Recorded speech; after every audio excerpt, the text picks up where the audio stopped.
I mentioned the other day that I was reading about breaks and deductions because you are on disability.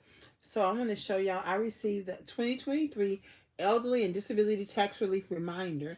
So I'm going to just encourage you all to just check into those things and learn about what's available for you.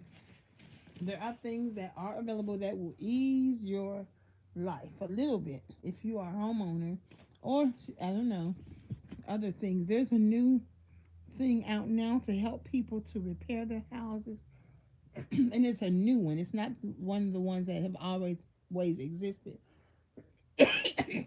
I'm from Memphis, so I found out there was a new one in Memphis, and I sent it to my mom. I sent the link to my mom. So I feel cold. I'm always cold. And they brought me this cheap electric blanket. You know when somebody mess up your stuff, then they replace it with something cheaper? I'm just like,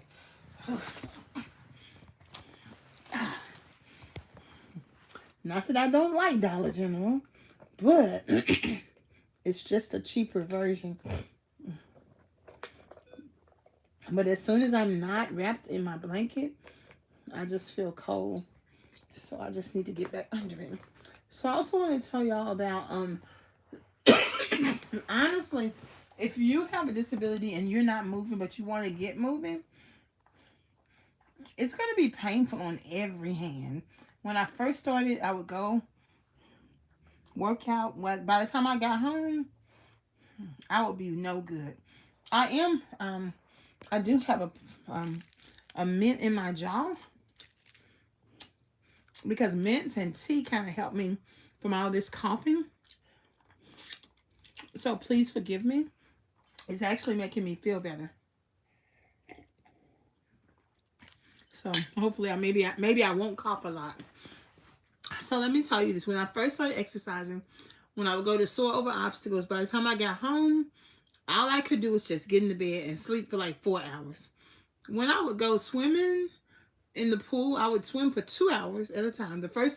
Probably the first 3 or 4 months. And then I started going to classes. That wasn't so bad because of the water. But even now, I went swimming for 3 hours Monday. I went to 3 different classes, water classes Monday. And that kind of wiped me out. Because you're using your muscles. And the teachers are wonderful. They're doing different kinds of exercises.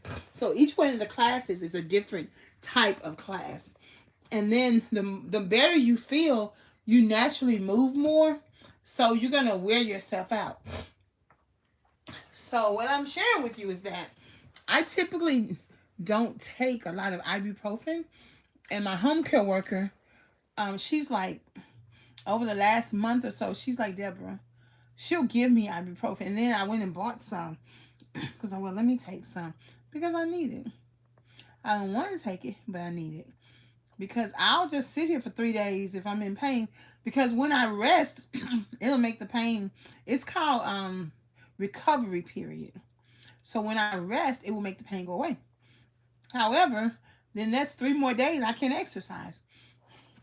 So it's a I'm 14 months in. And when I tell you that I have been jumping up going to the bathroom, I didn't used to do that. And I know, like I said, if you're not big or have a mobility problem, you probably be like, so what? You always go to the bathroom. Not necessarily when you have mobility issues. So it's been, so this morning I went to the bathroom when I got up. And when I got to my training, I never have to go to the bathroom when I'm at my training. And I was so mad that I had to go. But I knew he had handicap bars in there because he'd already told me. And I was able to go in there, use the bathroom, and it was great because 14 months of doing this, using my arms, using weights, boxing, doing the ropes, and walking, I'm able to do things like I used to do them. And when I took a shower, it didn't hurt. It used to hurt right here because I don't have grab bars in my bathroom. So when I would try to grab to get out the shower, it just would hurt here. I mean, hurt. And I went to the doctor and he was like, you're you didn't hurt your, you didn't break your, whatever this is called. And I was like, I don't want to break it, because if I keep stressing it, it will, break or fracture. So when I tell you that, this is why I am grateful to be able to lose the weight naturally, so I can pay attention to what's going on with me. Because before now, and that's an issue, obesity is an emotional issue. And so that's what it is. Anytime I've ever been on a diet, I always lost weight. And however, all the times when we were on diets, they never told us about the mental part and mindset part. That's something new. And even the strength and the muscles and the strength and the just all the things that we know now that help truly with weight loss and with strength building. Because you have to, if you lose all the weight but you don't have any strength, you won't be able to open up a door. You're gonna be weak, and then you're gonna get even sicker, because your muscles they're gonna atrophy. So if you just all of a sudden really lost weight fast, and another thing, and those of you who with lymphedema, you have to train your lymph nodes, which are here and in your thigh area, and like right there between your stomach and your leg, and right here, you have to train your body to let it know you're losing the weight. And that's why that's how you won't get sagging skin. So there's so many good things going on in this doggone journey of mine. My goodness. And so, this morning I walked. I haven't posted the pictures yet because I've been dog tired. And I've been sleepy all day. I went to the dentist. I'm going to have 2 teeth pulled. Well, they're already broken, so they can't be saved. And, what did I say? Emotional? Obesity is an emotional issue. And that really means self-care. So I started out taking care of myself. And I was telling the dentist. And then I bought a house. I can't deal with the teeth. I got to pay the mortgage. So trying to figure that thing out. These are considerations I'm sharing with you. And that's why it's called Lose Weight With Me. It's not just about exercising. It's not just about weight loss. It's not just about strength building. It's about how am I going to get my life back? And also having a plan. And thinking through the things I never thought through, so that I can continue to win at this weight loss and mobility. Does that make sense? So this morning when I was exercising, Coach came in. He said, Deborah, you have inspired someone to join the class. So there's another lady in there. She, I'm trying to put this thing on here so I can sit it there. But it is so sensitive. She joined because she saw me on, I guess, Facebook. And it was great. I didn't set out to do anything like that. However, it's a blessing unto God himself when someone is inspired, not just inspired, but when someone is taking a step towards their own healing. And I can only be proud of that. And I can only give the credit to Jesus, because it's not I, it's Christ who lives in me.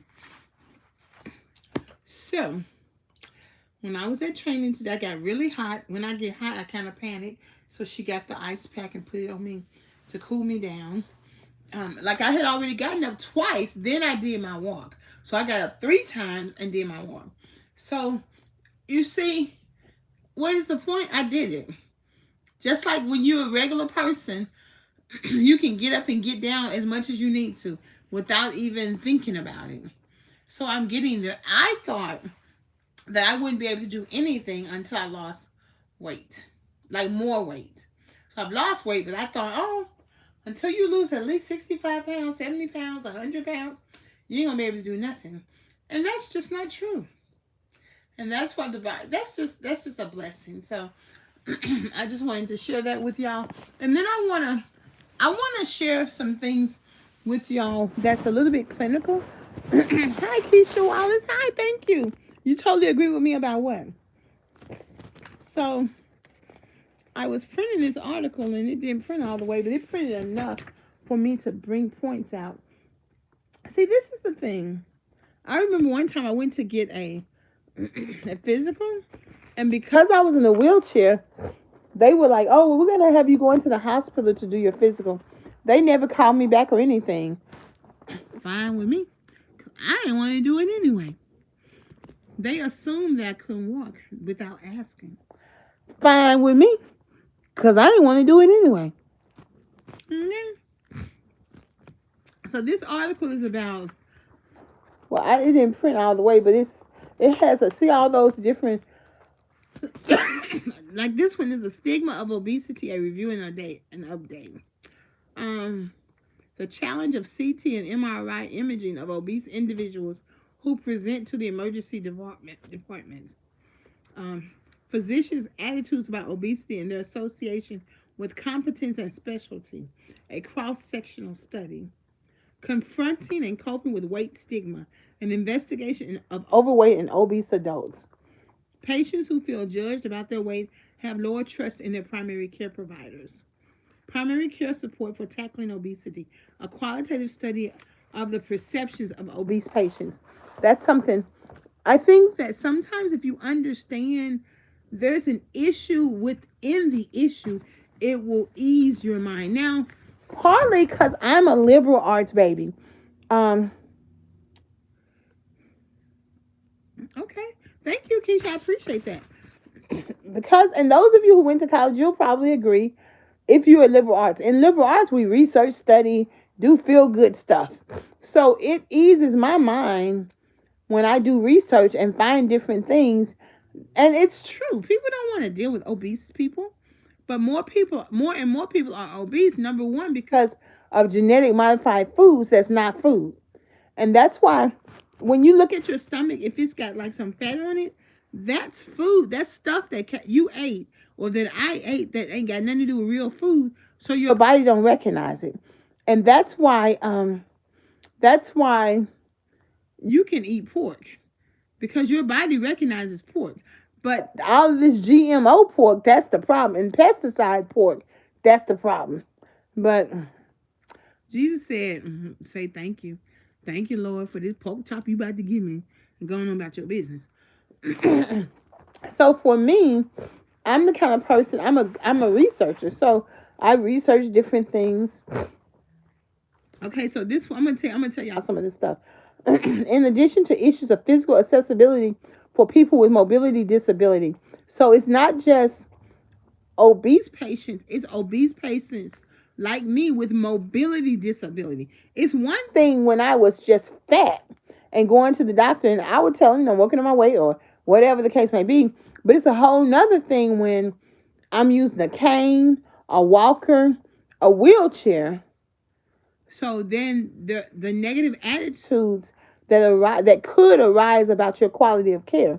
And let me tell y'all something. For that reason, see, I don't know about y'all. I don't know what you came to do. I don't know about y'all, but I'm not going to let nobody dictate what I do. I'm going to do me. I'm going to get on this video every day and talk about whatever I want to talk about. And I'm going to talk my way into my wellness. And if you don't like it, if you don't like me, because I'm fat, that's your problem. That's your problem. And but this article is about weight stigma and how it permeates the healthcare settings, affecting relationships between clinicians and patients. And I have felt judged, but let me tell you something. Just like when you get your heart broke, you just get yourself together and prepare to receive another one, child. But that really is a problem in and of itself when you think about that as far as dating. However, I want to share this with you because these are things that we can think about and make attention to. And when you find a doctor or a physical therapist or a nurse practitioner who cares about you, roll with that. So this article was a study of 399 physicians across specialties identified that physician factors, including specialty competency and years since postgraduate training, may also influence weight stigma and attitudes towards obese patients. In our study, some participants appeared to harbor troubling attitudes towards obese patients, potentially placing blame and responsibility on the patient for their health conditions and weight management challenges. And that's okay. That's your business. Obese patients frequently report weight bias in clinical settings and having lower trust of providers. Among obese patients, those attitudes contribute to ambivalence and reluctance to receive health services. I'm going to tell y'all something.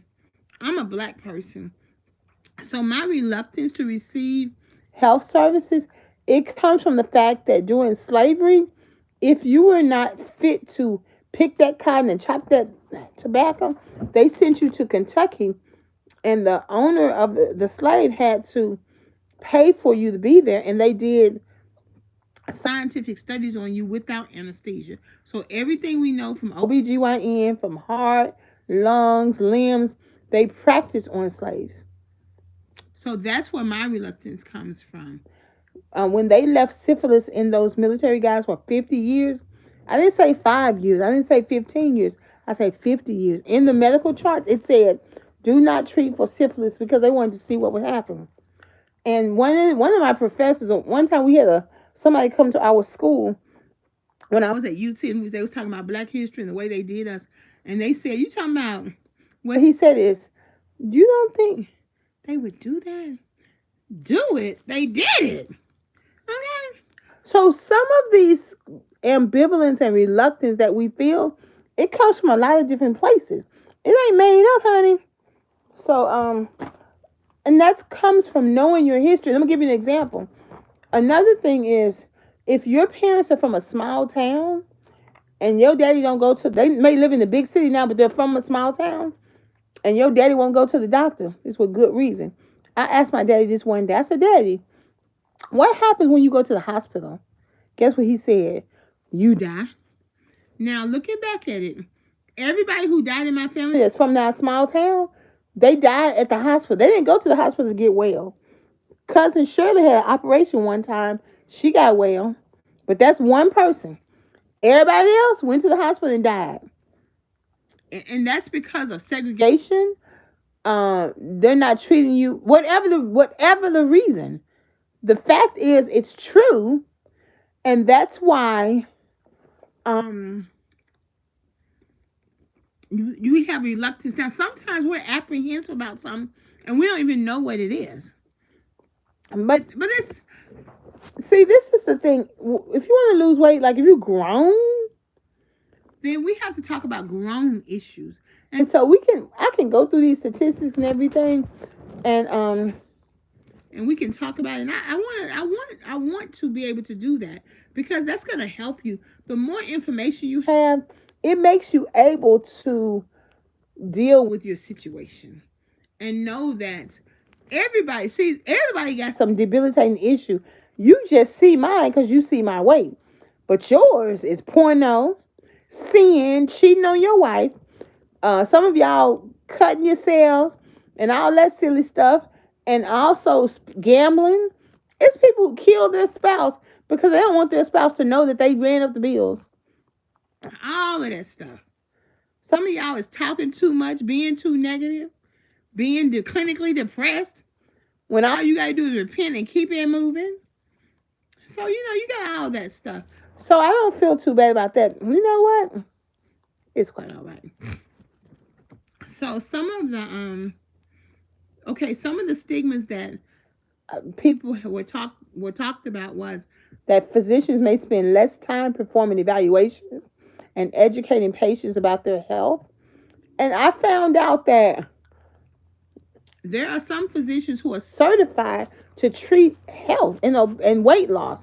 And the insurance will pay, if you have Medicaid or Medicare, they will pay for you to see the doctor once a week for a month, then once a month for several months. And that doctor is like, if he's trained or she's trained, they can coach you on your weight loss. Now, the key is you got to lose weight. And if you lose weight, and if you don't lose weight, then they have an exception that he can still work with you. Isn't that wonderful? But there is a reluctance where people said that physicians spend less time performing evaluation and educating patients. Mostly when I go to the doctor, I go with my own question. If I hadn't asked my doctor for all of this stuff, including home health, the thing that helped me get through this bed, um, send me to physical therapy, send me to occupational therapy. Now if I hadn't asked him for that, it wouldn't get. But when he saw that wound on my leg, he was like, "Oh, you going to wound care?" Oh, and that, I mean, baby, they was on it. Now I can't say that about him, but let me tell you something. In my whole entire black life, a doctor has never looked at my legs, and I wear skirts pretty much most of the time and dresses. Sometimes I wear pants. I used to wear pants a lot. But no doctor ever looked at my legs to see. And just so happened, I was telling the doctor, I said, I don't know, but it feels pain back there. Because sometimes when I used to feel pain, I didn't know where it was coming from. It was just a little ting of pain. And that's because you're so used to emotional pain. When you feel physical pain, you can't even hardly tell it's there. But when my doctor seen it, he jumped into action. And I thank God. And he's an ethnic doctor. He's not a black doctor and he's not a white doctor. So he's an ethnic doctor. And I think he's pretty good. So I just want to share these things with you.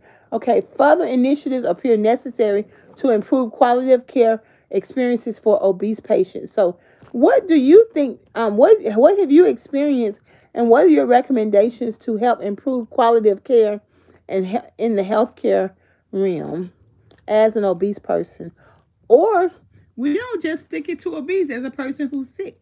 A lot of times the doctors don't know what's wrong with you, and you feel like, oh my goodness, it might take months or years for them to come up with a diagnosis, and they may just push you off and tell you one thing or operate on your thyroid. Don't be getting y'all thyroid cut out. If Jesus didn't want you to have a thyroid, he wouldn't have put it in there.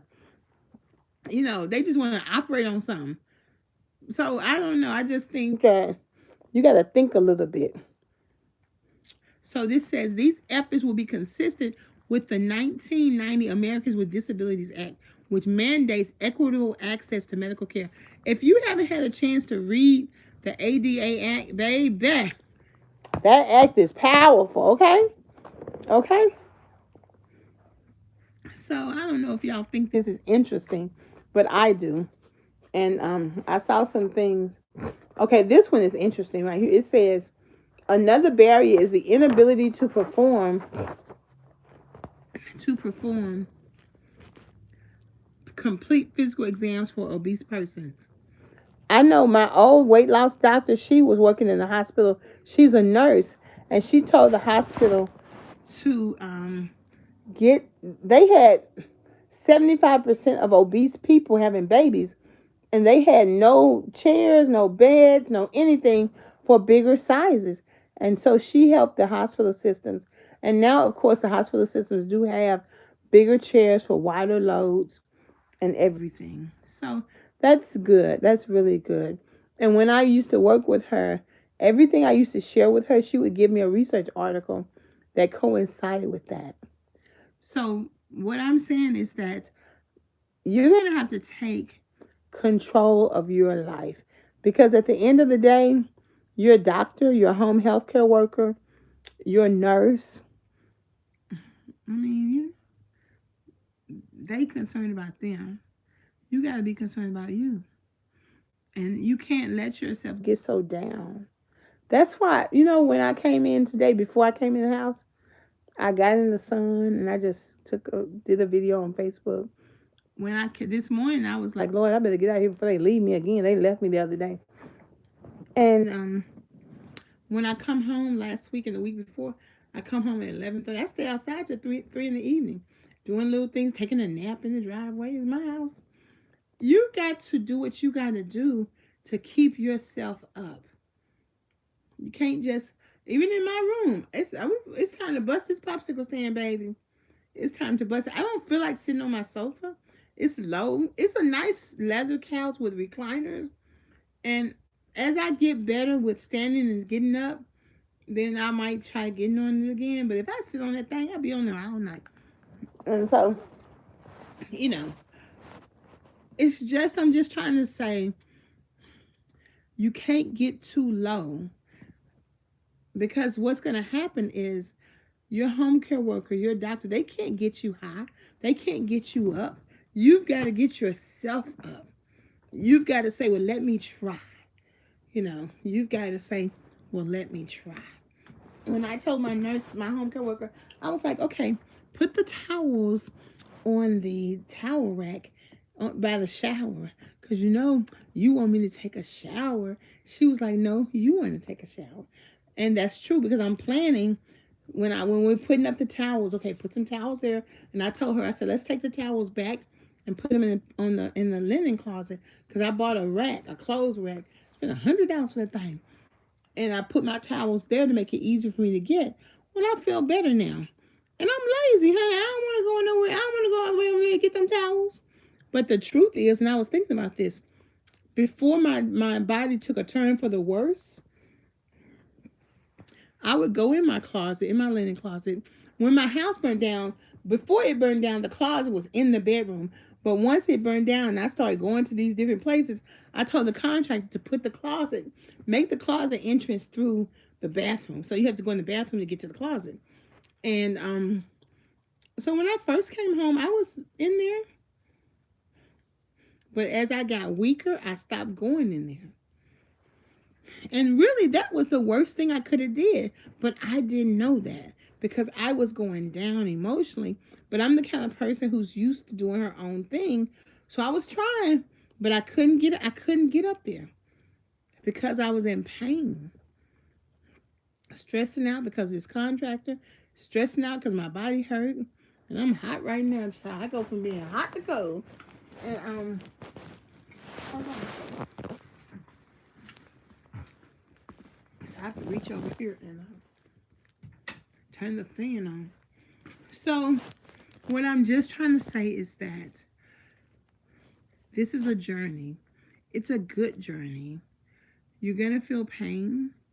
You're going to learn how to listen to yourself.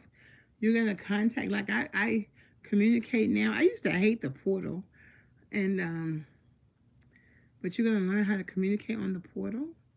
And that way they can have the record. Hi, Catherine. They can have a record of what's going on with you.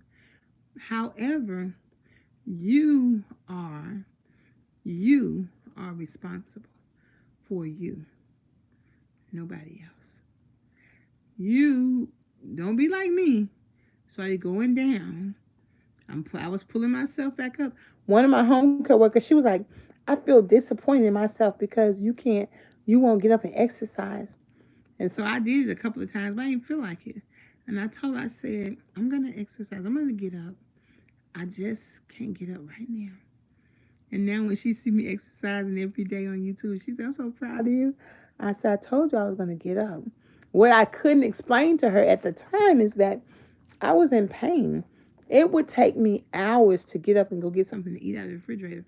And I could only do it if my friend was talking to me. It was just something else. Because initially, even when I had the wheelchair, I didn't bring it in the house. I got the wheelchair in June of 2021. Let's see, 2022. Let's see, 2023. Yeah, I think I got it. Anyway, so I left it in the garage because I only took it if I went somewhere. And when I started going to lymphedema therapy, she said, bring your wheelchair in the house. I'm like, really? She's like, yeah. I said, okay. So I brought it in the house. And that was a little bit better. But now I can get up. It used to take me hours to get up out the wheelchair because it was painful. I have marks where I destroyed my wall trying to put the wheelchair close so I can get help. But in time, as I kept exercising, I got stronger. And the more my coach had me do the sit up and sit downs, I hate the exercise, but it is exactly what I needed. And so I asked my coach, when I started walking, my coach didn't tell me to walk. I came in one day and I said, I'm about to walk like y'all walk. So I just started walking. And then he got really excited because their job is to keep me safe. And when I want to stand up, I told him, I said, I can stand up. I want to do the ropes. I said, Coach, I'm going to stand up and do these ropes. I can stand up. And he was like, well, let me put the chair behind you. And I started crying. I said, I don't need that thing behind me. He said, Deborah, I'm going to put this thing behind you in case you want to sit down. Then you'll be able to sit down. And I was like, okay. And so this week I texted him. I said, Coach, can I do some sit-ups? He said, okay. He said, we'll start with wall sit-ups. And then we'll go to bench sit-ups. And then we'll see how your knees feel over the next couple of weeks before we can try to get you to do a standard sit-up. So today when we went training, the coach this was the lady coach. She was down on the floor doing the ball, raising her legs up. And I was holding the ball, raising my legs up, sitting. So holding it like this, doing that type of thing, because that's the motion for sit-ups. And she said, I didn't know how much you do, what coach had you doing. And I told both of them, I said, I can do a lot more than y'all getting me to do. And she said, oh, I didn't know. So what I'm saying to you is that sometimes when you're in pain, when things are going on, you don't know what to do. So you go to someone to help you. But ultimately, through the process, it's going to be a lot of pain. It's going to be a lot of, well, why is my body doing this? But it's part of it. And then when you go to doctors and everything, they're going to be happy that you're moving and that you're losing weight. Even if they never give you a handout or support, but you kind of have to ask them. So sometimes, I asked them to send me to a nutritionist. And I told them, I said, I want to find a dietitian that does a thorough job where they analyze your blood to see what you need to be eating and all of that. So that's another goal I have. But if I wasn't asking my doctor to send me to a nutritionist, do you think he would just recommend that? No. Because the truth is, everybody busy. Everybody doing their thing. It's your thing. It's your thing. Do what you want to do. Dun, dun, dun, dun. I can't tell you who to sock it to. It's your thing. Okay, here's a commercial break. I bought these rice cakes. I haven't eaten rice cakes since I was in my 20s. I got some peanut butter. Can I have some peanut butter? Of course you can. Can I have some peanut butter? Of course you can. Do y'all eat rice cakes? This is caramel rice cakes. It's good. It has 11 grams of carbs, 0 fiber, 3 sugars. It has potassium, 20 grams of milligrams of potassium, only 50 calories, 0 fat, 25 grams of sodium. That's not too bad. So I'm sucking on that to help me not cough. Okay. So when the last time y'all ate rice cakes? Should I put peanut butter on it? Now, because it's caramel, it might taste good. But mostly this stuff tastes like air. Oh, they got it in 2 different bags. Okay, that's cool. Anywho. So what I'm saying is that throughout your journey, you're going to have a little pain and discomfort. Even after you exercise, after you swim, after you walk, after you do whatever the coach is having you to do. But you can't give up. Because honestly, you look at your doctors, all of them are out of shape too. But yet, like this study is saying, they judge you if you're obese. But I don't give a damn. Because guess what Deborah's going to do? Deborah ain't going to show up. You hear me? I'm going to show up, make sure you know me. Somebody told me that. They said, Deborah, girl, please, you come in the room, introduce yourself to everybody in there. Yeah, that's me. Because you need to know me. And that's just my personality. But what I'm saying is you deserve to be a human being and treated like a human being. So even if somebody try to treat you like an unhuman being, don't accept it. Because you know that you are a human being. And that's really, if someone tries to treat you like that, it's something really wrong with them. So, anywho.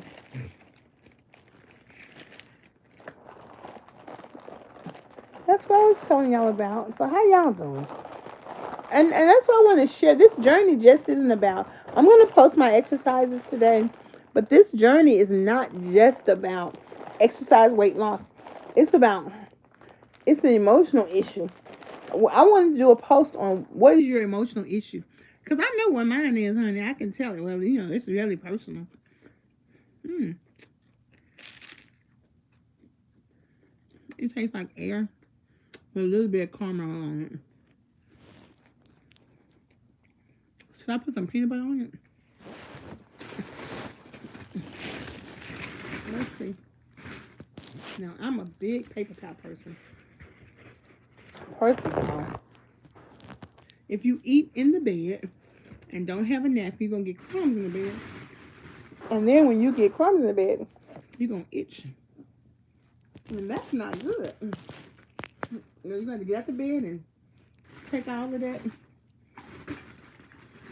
Take all of that crumbs off of your bed so you can get back in the bed and not have crumbs in the bed.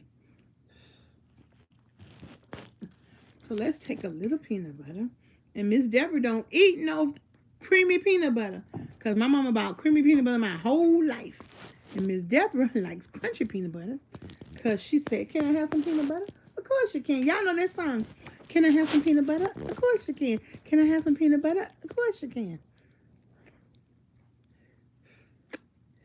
So let's put just a little bit. Let me see. I don't know. But I guess I'm going to eat it.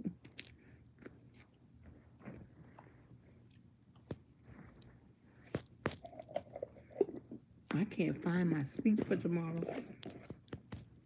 But I'm a person, I always over-deliver in my speeches.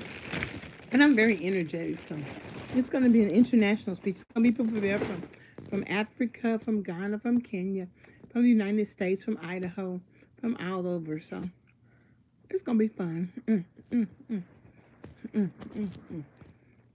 So I'm a good speaker. I keep people's attention. So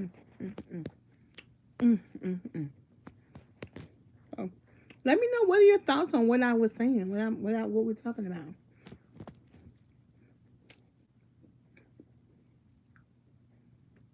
Alexa, give me a 6 a.m. wake up call. Alarm set for 6 a.m. tomorrow. What time y'all getting up in the morning?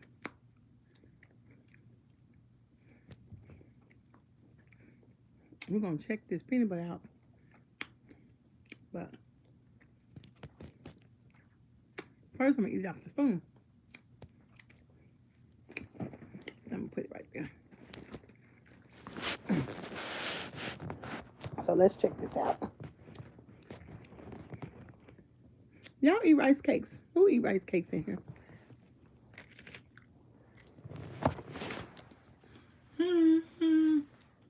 It's okay.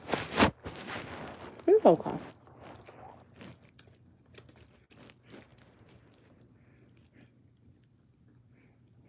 It's okay. It ain't no cheese. It's okay. So, it's okay. I got some 0-calorie tea with some water flavor. And this is how you get your water in. I actually have 3 big containers that I put ice in so I can have cold water. I even have some chocolate protein shake over there too. And that's good. Just to have it around and sip on it. Because apparently you have to eat 75% protein to lose weight. Now, comment down below and let me know what y'all think. I appreciate y'all joining me tonight. I just want to tell you different little bits and pieces. And after a day's full of working out, going to the dentist, going to the Ajax Senior Citizen Center, I'm still in pain. I'm still pooped. So I might try to rest a little bit, then wake up a little bit and work on my presentation for in the morning. But I will be doing a good job because I always do a good job because I'm the good job gal. And we're going to have a good time. We're going to learn and share information. I'm going to be talking about global entrepreneurship. Excuse me. So if you want to have a business or if you have a business and need help, that's what our organization is all about. Demonstrating business and entrepreneurship God's way. Isn't that beautiful? Okay. Well, I'm going to chill a little bit and say thank you for rocking with me. Please comment, like, and subscribe.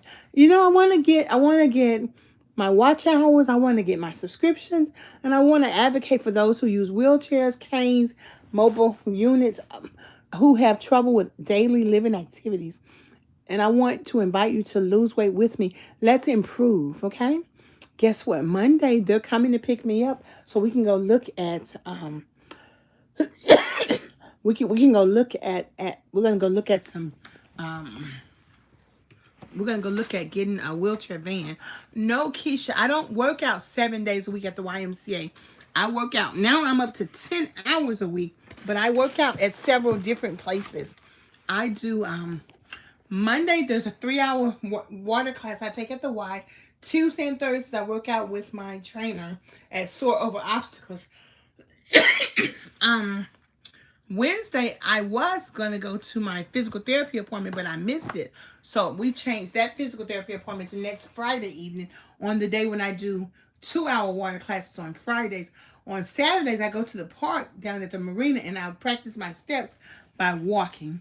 And then if I have some money, like say, I don't know if I'm going to have any money this month because there's only 2 weeks left in this month. But if I have some money next month, I'll take my golf lessons. So I'm at 10 hours a week.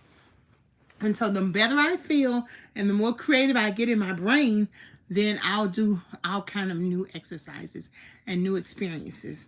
I went to a day party last Saturday. And my home care worker, I drug her with me. She said, "You were laughing and you had a good time." I said, "Yeah." And she was surprised because she just know, like, going out to the lounge, going out to the club. I'm like, "Girl, we got all kinds." And she was like, "I'm the oldest person in here." I'm like, "No, you're not." I'm like, "The DJ's 60-something, honey." Grown people. And let me tell you something. It was so funny. Because, you know, we were young. They play them songs, them fraternity men be jumping up. This all the men had for you. That's all they had for you. They ain't got no jump up now. They got this all they had. It was so funny.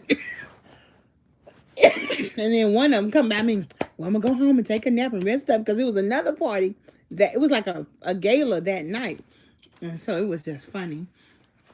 But, honey, you got to enjoy yourself. So what I did is I started telling my friends we're going to go. Like, during Labor Day, we went to the Mennonite store. So during Thanksgiving, we're going to do our Thanksgiving trip at the end of October. So we're going to go to Patty's 1880 settlement down the road a piece. And so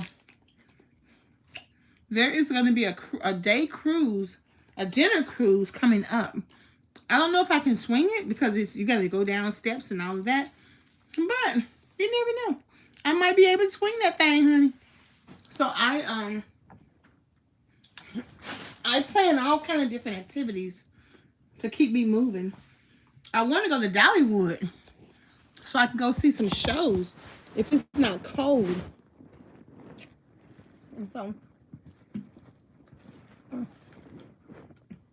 And see, when I'm in Dollywood, I can ride my wheelchair.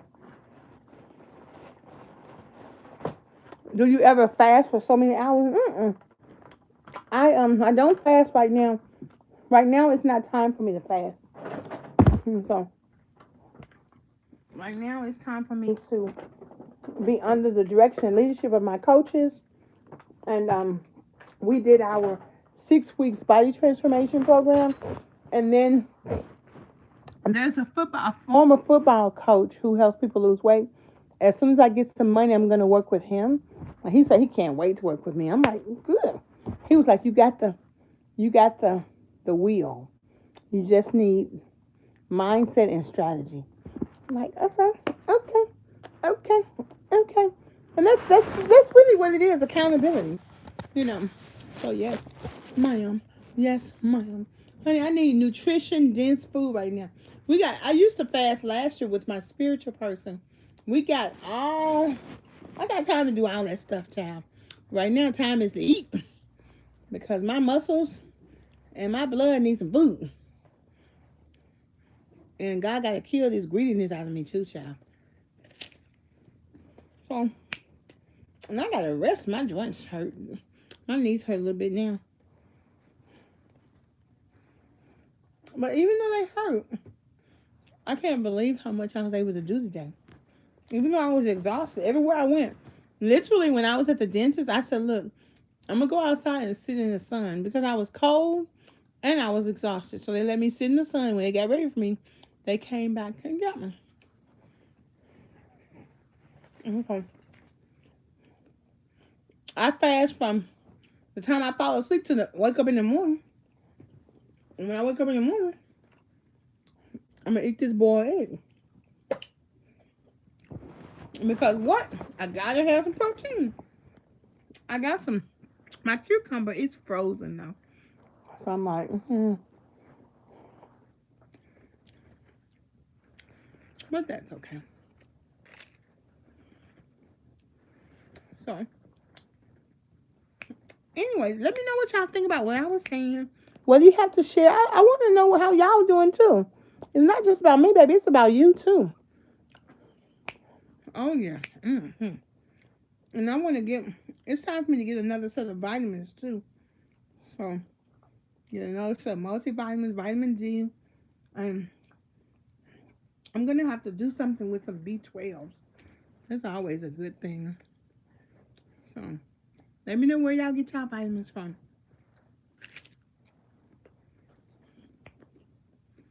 Let me see. Y'all want to hear a song? Okay. Alexa, play By Her a Rose by Luther Vandross. I couldn't find a Viper or Rose by Luther Vandross, but here is other music by Luther Vandross. Alexa, stop. Alexa, stop.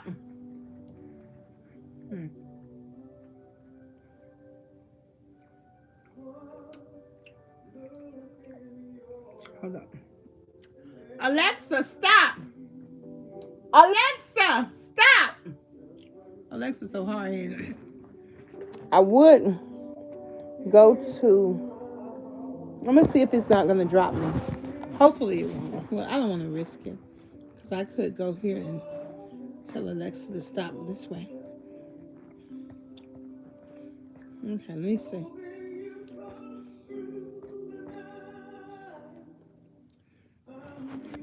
Alexa, stop.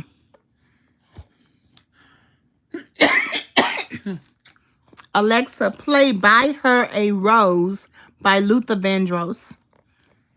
Buy Me a Rose by Luther Vandross. Okay, there we go. That's what I wanted to hear. Buy her a rose. Call her from work. Da da da da da da. What would it hurt? Tell her you love her. Rather look in your eyes.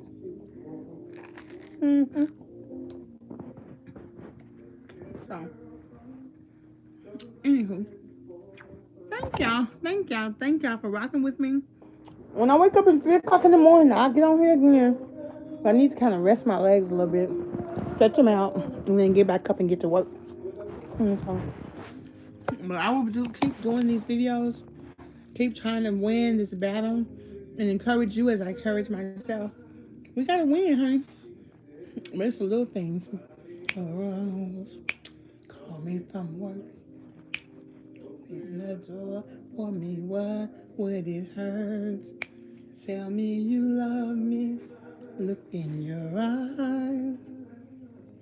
These are those little things I want most in my life. Okay. Peace and hair grease, y'all. Talk to you later. Have a beautiful day. Have a beautiful night. Bye. Thank you, Keisha and Catherine and Zachary and Brandy. Thank y'all for rocking with me tonight. I appreciate it.